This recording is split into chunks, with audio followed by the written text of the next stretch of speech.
Hello and welcome to Sorry You Went Viral, all about the stories that have been setting social media alight these last few weeks and the human stories behind these popular posts. I'm Tim. And I'm Hannah. Great to have you with us. So coming up on today's show, we've got the victim caught up in an OnlyFans video who hits back. When what goes on in Vegas doesn't actually stay in Vegas, and the coach driver winning TikTok with his new friend. All that to come. But first up, we're going to go straight into what's gone viral, as we do every week. Roast dinner. Everyone loves a roasty, don't they? Yep. And, normally, traditionally set for a Sunday, but Yep. would you ever bring your roast dinner in your Tupperware and bring it into work, heat it up in the microwave and stick it in front of you? Well, No. it's not really my bag, but hey, each to their own. And certainly Anya Chappell did exactly that. You can see here her roast dinner. She brought this in on a Tuesday, said herself, feels illegal on a Tuesday. But yeah, this picture alone got 12 million views. This is on Twitter or on X. And it's certainly divided the internet, let's say. So 12 million views, as I said, and got a lot of praise from some people saying that looks delicious, wonderful, well done you, check out the Brussels sprouts, etc., etc. But got some abuse as well. Yeah, unfortunately, this is the side where it become popular that people love to throw in a few digs. Some funnier ones like your bird brings Bisto to work. Need a disciplinary for that. But then also people just being offensive to her as her profile has become higher since this viral post. People just saying really abusive things to her. And to be fair, Anya's hit back and she doesn't clearly stand her ground on things, as you can see if you're watching the video. But you just don't need people just being, offensive, calling her slapper and things like that. It's just completely unnecessary. Completely unnecessary. I mean, she got some love as well, thank goodness, as Thomas Skinner said, that looks the absolute governor. Enjoy, bosh. But yeah, the comments pretty divided over this. It's pretty harmless, isn't it? Well done her. 12 million views for a roasty. That sounds pretty good to me. So yeah, divided the internet, but I hope she brings it in every other Tuesday, Wednesday, Thursday, Friday that she fancies it, basically. Well done you, Anya. Stick to your guns on that one. What else is going viral then? I really like this story.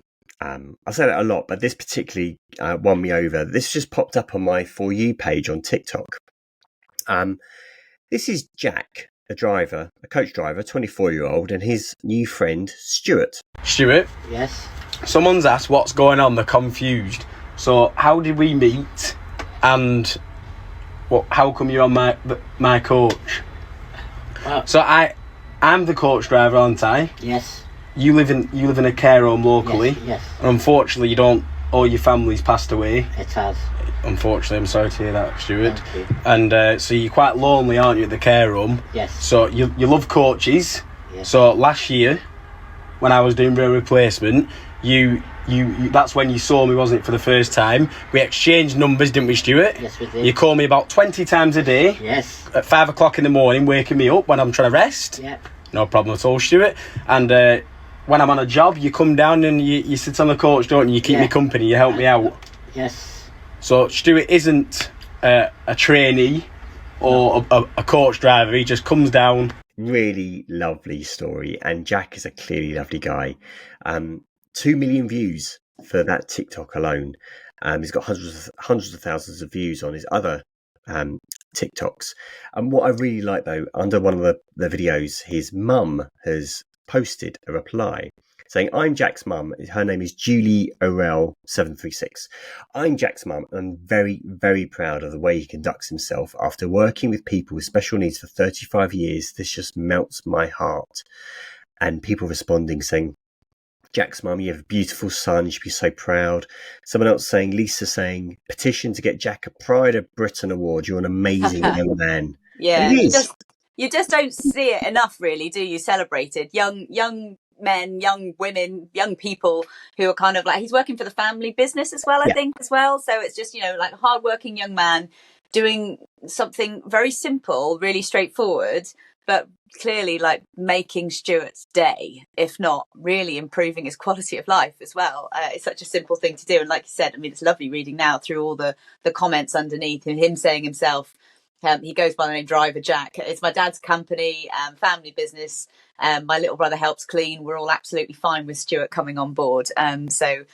Really, really lovely and a very kind thing to do, especially when you can clearly, like, Stuart's got some struggles of his own, and he says himself he's quite lonely in his care home. It's a wonderful thing to do, and no skin off Jack's back as well to do it. So well done to him. Great work, Jack. Yeah.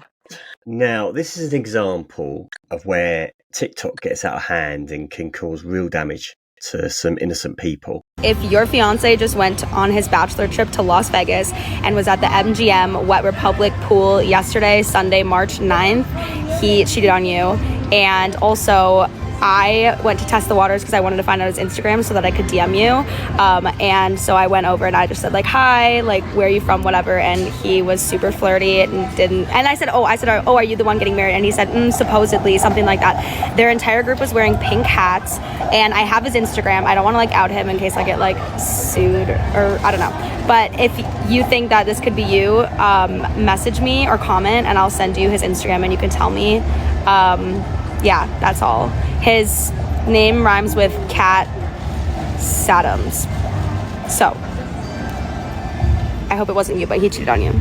So that was Tiana Wiltshire, and she was posting that video on TikTok from an airport in Las Vegas. As she said herself, she'd just been out the night before. She caught up with this whole stag do bachelor party and was trying to out the groom to be, and warn his fiance of what she was about to marry, potentially. 26 million views for that one, which is pretty astonishing. Who knows if she thought it was going to go as viral as that, but it's had a really weird effect, this. I was fascinated reading up on this story. Lots of people obviously going, oh, he's doing a good deed, like everyone's playing the internet detective, but well done you for kind of like calling this guy out on his bad behavior, and hopefully this could maybe like warn off someone from going into a marriage that they shouldn't be going into or something. But the thing is, what she did in that video as well was that she hints towards the name of the groom. She doesn't say it. She says, I'm not gonna say his full name, but she rhymes it with something. Pretty obviously as well.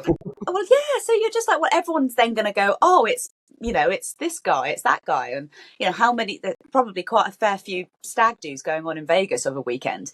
So the response has been mixed. Some people saying this is really inappropriate, then other people saying this is not my fiance. Please stop messaging me. And in fairness to her, she has followed it up as well. Okay, it's not Sarah Jones. I said Johnson, but I meant to say Jones. So stop harassing them and delete anything that you commented because it's not them.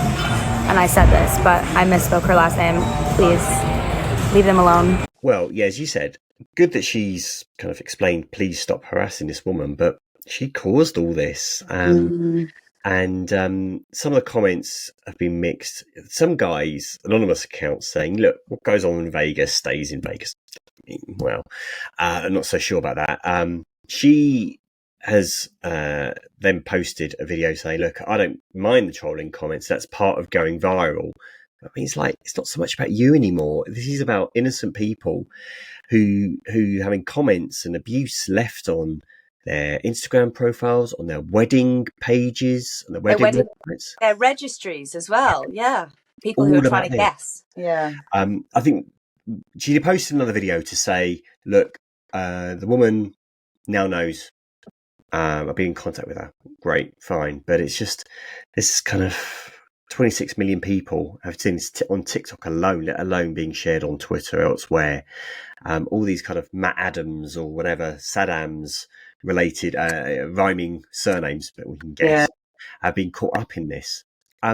Next, now this is a video when you come across TikTok and you don't really expect what's going to happen next.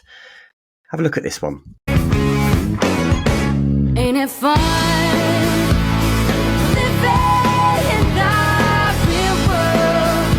So yeah, if you haven't quite worked out what happened there, so this woman blowing out a birthday cake, but she blows it out with her air pipe. Turns out this woman is called Rebecca Colton, and a great TikTok handle called Not Paralyzed, Just Lazy. turns out her TikTok was all about her recovery after surviving quite a horrific skiing accident in Vermont. She was paralysed, unable to breathe on her own. And what I love is some of the comments under this video where someone was worried it was pure oxygen on an open flame, which obviously would then, create havoc. One of them thought, I thought you were going to inhale the desert even, sorry, desert. But lots of supportive comments for it. And she's, dedicating a TikTok to explaining what happened and documenting her life and going about her life. And I think it's a really positive, uplifting way to use social media. Yeah, I mean, you obviously introduced me to this one, but when I first watched it, you're right, because it's quite quick. So you don't necessarily know what you're watching. So not only are you kind of like sort of shocked and then having to really take it in what she's doing, but then you can see where the confusion would be with the kind of like, what is that pipe thing that's coming from her? And then she's leaning it towards the candle. She blows the candle out with the pipe, which is wonderful. And it's all for her 3-year anniversary, isn't it? For 3-year anniversary of surviving that horrendous skiing accident. But yeah, like it's lovely to see the messages, mostly, all supportive, if confused. Very much so. Talking about confused, we obviously both worked in news, and this is kind of one of the worst nightmares when you're conducting a live interview, you more so as the presenter.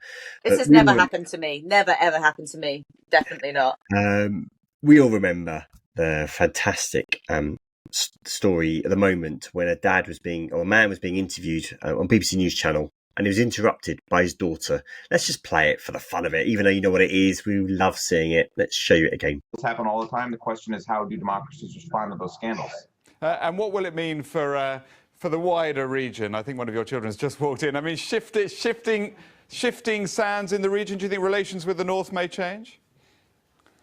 I would be surprised if they do. Pardon me. Pardon me. My apologies.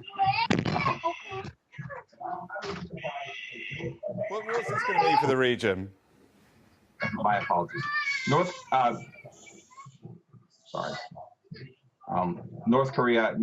South Korea's policy choice. So Robert Kelly, a lovely, I think he's South Korea expert, correspondent, something like that. And he still appears regularly on the BBC and across lots of media as well. So for those who can't quite remember all the details of it, essentially his daughter at the time comes sort of like marching in very proudly into the room whilst he's doing a live interview.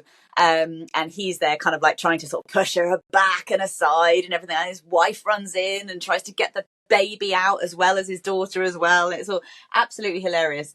There were 32 million views of that original one. And on the 7th anniversary of that moment, so gosh, it must have been 2017, pre-COVID. I thought it was kind of like a COVID moment, but anyway, 7th anniversary. So Robert has very kindly greeted us to some family updates. So we got some lovely pictures basically from Robert, from how I think it's Marion is the name of his daughter. So how she's doing now. I think she must be kind of 10 or something like that. So yeah, lovely pictures of the family. He knows his audience. His expert area is quite niche, but he's got such a fan base now. So it's wonderful to see him sort of still embracing that and keeping us up to date on how the Kelly family are all doing. It was brilliant. It was a good idea from Benjamin Ryan, who replied on Twitter saying, "You guys should restage the interview with the kids at the age they are now." I wonder if Marion's game, if she's going to be kind of like, you never know. Now it's time for what it's like to go viral. And this is pretty depressing stuff to read, and pretty shocking, in fact. We're going to introduce you to a guy called Mitchell. He's in his 20s from America. And he is basically featured in an OnlyFans video without realising. And he's pretty shocked about it. So a couple of months ago, I was at work doing my job, giving out excellent customer service per me, and this girl walks up and she's telling me she's a speaker, but the way she's talking is very it's different. She's being very inappropriate with me. She's talking like this and it just makes me uncomfortable. But I'm like, let me just try to do my job, you know, whatever. And then as I'm trying to help her with the speaker, I don't know if you can hear the thing, but I was telling her we could look at reviews online. She bends down to point at something and her bottom of her dress is cut and I just see her entire fucking ass. Keep in mind, side note, I am gay. I am gay, wrong tree in the wrong neighborhood, wrong fucking area code. Like, no thank you.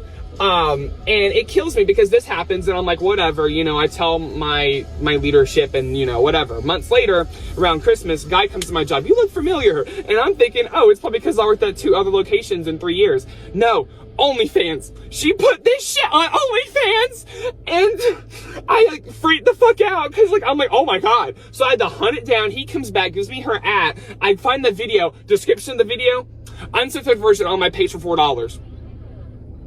The killer, her bio, minding my business. Girl, no you ain't, because look at where we are right now. Look at me, just potentially could be recognized in this video that makes me like a pervert for the rest of my life, and you don't even care. Here I am having a DoorDash straight ends and meet, and this girl's living in Miami, living her best life. So Mitchell's TikTok there had 12 million views, and you can see he's pretty upset by it.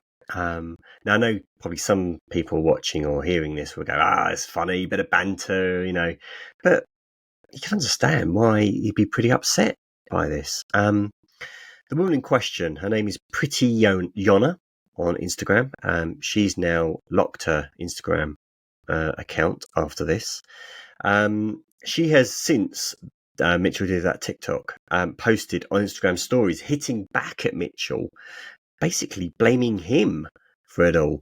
You know, he says, how can you accuse me of sexual assault and harassment? And, you know, Mitchell ended up seeing these Instagram stories and posted them on his TikTok saying, why is she kind of making me feel like a baddie? And then she posted again saying, look, it's free publicity for you. Look, your TikTok's got millions of views. Just enjoy it. Yeah, no, Priscilla. Yeah. Not only did she not seek his consent to use his image and this video, but she didn't even tell him. It was without his knowledge as well. So I can't see how. I mean, she obviously thinks of harassment is only when it's physical, when there's been something. She's sort of saying in all of her Instagram stories, you know, how could this have been sexual assault when I never even touched the guy or something? And I was like, well, yeah, but you have still harassed him and abused him and taken advantage of him. So, I mean, yeah. And also going on at him saying, oh, well, you just enjoy the publicity. It's like he never sought the publicity in the first place. So, yeah, I was a bit, we've covered a couple of OnlyFans stories, haven't we, on this podcast? And it keeps getting sort of, it follows the same track, but it keeps getting sort of worse and worse, doesn't it? Just like these women largely who feature on OnlyFans taking advantage of innocent people who are none the wiser that they are about to feature. And it's not like she's sharing the profits. If she was going to say, oh, well, you know, your quid's in on all of this, then fine, we'll split all the profits, the $4 or whatever it is to watch the full video should, you know, half of that should go to him and she should arrange that from the off. It's all a little bit unsavory and very frightening to think that you just don't quite know, like who. If you're going to pose with an OnlyFans star, that's one thing. You never quite know where that's going to go, but at least you're kind of like consenting to featuring with them. But when you're just doing your job, as Mitchell was, just working, giving some customer advice, I find that really unsavory and quite scary, to be honest. Yeah. Without going too much into the law in the state where he's at the moment. Basically, because she filmed it and she was in it, that's fine. Doesn't matter about him at all, which is pretty shocking. You just need one person to... Yeah. So he says, it's a really awful situation for him. And he's obviously trying to get over it. He clearly is being quite a big TikTok content creator already, and you hope something positive will come out of this, but you can see how it's been kind of incredibly upsetting for him. And finally on the show, it's the timeline cleanser, and this one kind of resonated with me a little bit. I don't know about you, Hannah, but my daughter is ruined my Spotify. It's gone completely. You can actually argue it's got cooler with some of the songs she's been listening to. But for one woman, enough was enough, and she stopped letting her sister, listen to her Spotify. But then this young lady, this young girl, took matters into her own hands.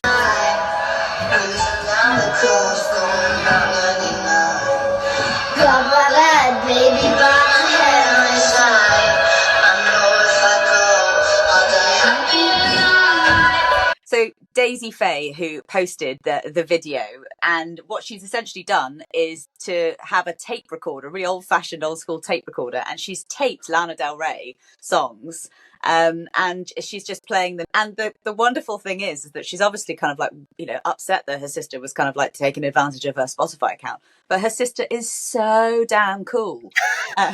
So she's there, if you haven't seen the video of it, she's there kind of like, playing along on her keyboard, and she's got her glasses on, and she's got that whole Lana Del Rey moody kind of thing happening. She's just so cool. And clearly, I mean, even Spotify agree with that, because the comments underneath were just like, this kid is too cool for school.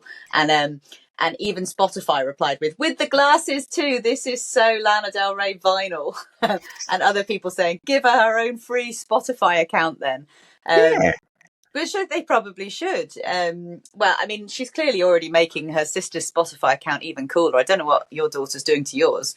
I mean, probably making it cooler, let's face it. Sonny's definitely kind of, I've got him on the Taylor Swift. He's also a big fan of the Beatles. So, it's all good at the moment. But, yeah, wonderful to see the coolest kid ever upstaging her big sister, even though it's kind of a kind thing to do by her sister. I think it's brilliant. I mean, when I'm guessing that kid's age, like 7, 8 or something, I was taping Jason Donovan and Ryan Adams off the radio. I mean, she's listening to Lana Del Rey.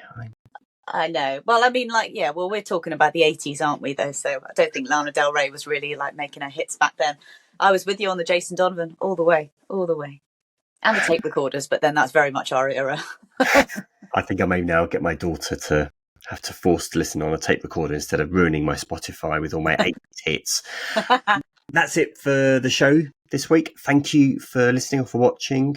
We'll be posting all the links to the content creators we featured in the show on our socials and on YouTube. And we'll be back very soon with the next one. See you later. Thanks all. Bye.